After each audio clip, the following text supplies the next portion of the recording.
Friends, जो 4 जनवरी 2023 को अर्धवार्षिक परीक्षा का जो प्रश्न पत्र संपन्न हुआ है कक्षा 9वीं विषय हिंदी का, तो उसका यहाँ पर हम पूरे प्रश्नों के उत्तर देखेंगे और सभी प्रश्नों के उत्तर बताऊंगा मैं। आप अपने प्रश्न को मिला लीजिए कि आपने कितने सही किए हैं, कितने गलत किए हैं और कितने नंबर आप हिंदी के पेपर में ला सकते हैं। ठीक है, तो देखते हैं प्रश्न क्रमांक 1 और उसके आगे के सवाल। तो प्रश्न क्रमांक 1 लिखा है, सही विकल्प चुनकर लिखे कृष्ण भक्ति शाखा के प्रतिनिधि कवि है। तो कृष्ण भक्ति जो शाखा के प्रतिनिधि कवि है ये सूरदास है। ठीक है, फिर जगदीश में कौन सी संधि है? तो जगत धन ईस बराबर जगदीश, तो हो जाएगा व्यंजन संधि। फिर रीढ़ की हड्डी एकांकी किस समस्या पर आधारित है? फ्रेंड्स, ये जो है सांप्रदायिक समस्या पर आधारित है। नेक्स्ट, किस जानवर को भी कभी क्रोध नहीं आता? तो इसमें गधा को कभी क्रोध नहीं आता। फिर कामायनी एक महाकाव्य है।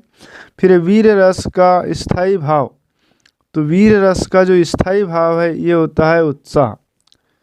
ठीक है, उत्साह।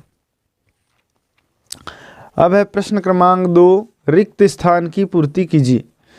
तो यहाँ पर पहला सवाल है, 2 बैलों की कथा गद्य के खालिस्तान विधा की रचना है। तो ये जो है कहानी है। ठीक है, 2 बैलों की कथा क्या है? कहानी है। फिर श्रृंगार रस का स्थायी भाव खालिस्तान है, तो श्रृंगार रस का स्थायी भाव रति है। फिर यथाशक्ति में खालिस्तान है, द्विगु समास, अव्ययी भाव समास, तत्पुरुष समास, तो अव्ययी भाव समास आ जाएगा। फिर मेरे संग की आवृत्ति की लेखिका खालिस्तान है, तो ये आ जाएगा मृदुला गर्ग। छायावाद के जनक खालिस्तान माने जाते हैं, तो छायावाद के जनक जयशंकर प्रसाद को माना जाता है। फिर आकाश का विलोम खालिस्तान है, तो आकाश का विलोम आ जाएगा धरती। ठीक है, नेक्स्ट है प्रश्न क्रमांक 3, लहासा सही जोड़ी बनाइए। तो देखिए ये सही जोड़ी आपको यहाँ पर क्या दिया हुआ है, लहासा की ओर रीढ़ की हड्डी। तो रीढ़ की हड्डी जो है ये जगदीश चंद्र माथुर का है और लहासा की ओर ये राहुल सौंकृत्यायन। ठीक है, फिर झुरी का साला, तो झुरी का साला का नाम क्या था? गया। फिर आस्तीन का साफ होना मतलब विश्वासघाती व्यक्ति, तो ये आ जाएगा। ठीक, फिर काव्य की आत्मा, तो काव्य की आत्मा रस को कहते हैं। फिर है श्री कृष्ण में आ जाएगा फ्रेंड्स पीताम्बर, पीला है अंबर जिसका। ठीक है, पीताम्बरम। तो इस तरीके से ये सही जोड़ी आपकी कंप्लीट हुई। इसके बाद देख लेते हैं प्रश्न क्रमांक 4, सत्य असत्य लिखिए। लेखिका मृदुला गर्ग की परदादी लिख पर ही चलती थी, ये असत्य है। फिर रात दिन में तत्पुरुष समास है, ये भी असत्य है। फिर जहां नायिका के विरह का वर्णन हो वहां संयोग श्रृंगार होता है, ये भी असत्य।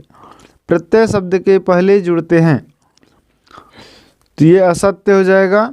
फिर हिमालय दीर्घ संधि का उदाहरण है, ये सत्य है। राम स्वरूप की बेरी का नाम क्या था? तो फ्रेंड्स, ये जो सवाल है ये सत्य असत्य का नहीं है, तो यहाँ पर आपको जो भी लिखे होंगे नंबर मिल जाएंगे। फिर एक वाक्य में उत्तर लिखिए। पंचवटी में कौन सा समास है? पंचवटी है। ठीक है, 5 वट वृक्षों का समूह पंचवटी, तो यहाँ आ जाएगा द्विगु समास। नेक्स्ट है, सबसे बुद्धिहीन जानवर किसे माना गया है? तो सबसे बुद्धिहीन जानवर जो है गधा को माना गया है।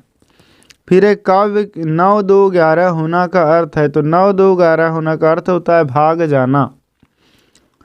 अगला है चौथा, काव्य की शोभा बढ़ाने वाले तत्व क्या कहलाते हैं? तो काव्य की शोभा बढ़ाने वाले तत्व को अलंकार कहते हैं।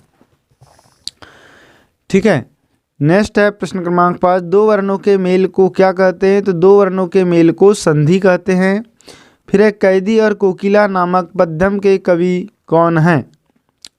ठीक है, तो ये क्वेश्चन आप देख लेंगे फ्रेंड्स, इसका उत्तर क्या होता है। तो अब ये बाकी के जो सवाल है ये बहुत ही सरल सवाल है, आप इनकी अच्छे से तैयारी कर लें ताकि आप परीक्षा में ज़्यादा से ज़्यादा नंबर प्राप्त कर सकें और अच्छे अंकों से पास हो सके। ठीक है, और इसी प्रकार के आप बाकी के प्रश्न पत्र का वीडियो देखना चाहते हैं तो उनका लिंक आपको डिस्क्रिप्शन में मिल जाएगा, वहाँ से आप देख सकते हैं। ठीक, थैंक्स फॉर वॉचिंग। पूरा प्रश्न पत्र देख लेते हैं एक बार।